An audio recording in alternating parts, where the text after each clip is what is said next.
วันนี้ก็สิถึงขั้นตอนประกอบกล้วยนะคะกล้วยนี่พัชชาได้เฮ็ดไว้แล้วเด้อพี่น้องเด้อนี่จ้ะพัชชาก็ใช้สเต็ปเปอร์เลยจะเย็บลงไปในการประกอบกล้วยนะคะพี่น้องถ้าไผ่บ่อยากใช้สเต็ปเปอร์ก็ใช้ตะปูเข็มก็ได้เด้อทะยานว่ายิบบ่อยู่นะแต่มาพัชชามั่นใจในลูกสเต็ปเปอร์เจ้าของนะคะว่าคมแล้วก็ใบตองก็บ่ได้แม่นว่าหนาเกินนะคะก็เลยใช้เป็นตัวนี้เลยนะคะแต่เราต้องรู้จักเทคนิคเวลายิบพร้อมได้ค่ะ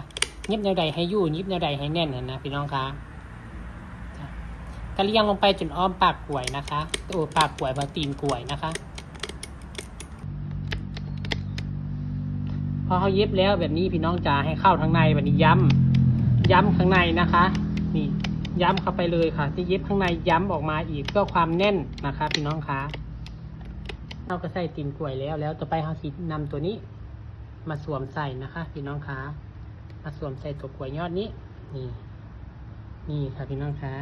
วันนี้เขาสวมเขาก็ต้องเบิ่งว่าตรงบ่นะคะพี่น้องคะพอตรงแล้วเขาก็ใส่อันตะปูล็อกไว้แต่มองนี้พัชชาจะเปลี่ยนละข้อซะอีกรอบนึงให้เป็น2 ชั้นเด้อค่ะพี่น้องคะเดี๋ยวนี้พัชชาเบิ่งก่อนว่าตรงบ่เบิ่งซ้ายเบิ่งวันนี้ก็เสร็จเรียบร้อยแล้วพี่น้องคะพัชชาประกอบใส่2 ชั้นแล้วเด้อค่ะเปลี่ยนลัดข้อก็จะได้ประมาณนี้เจ้าค่ะเป็นยังไงเจ้าคะสวยงามบ่จ้ะพี่น้องคะหากพี่น้องเบิ่งแล้วชื่นชอบในผลงานถูกอกถูกใจพอมุกพอใจนะคะพี่น้องคะฝากกดแชร์พัชชาด้วยนะคะพี่น้องคะเป็นอะไรเจ้าค่ะถูกใจบ่จ้ากล้วยยอดใบสีพี่น้องคะใบสี3 ชั้น1 ชั้น5 ชั้นได้หมดเลยค่ะพี่น้องคะอันนี้พัชชาทำขนาดใหญ่เพื่อนเนี่ยตีนกล้วยแล้วก็ตัวกล้วยเนาะจ้ะฝากกดแชร์ในเด้อ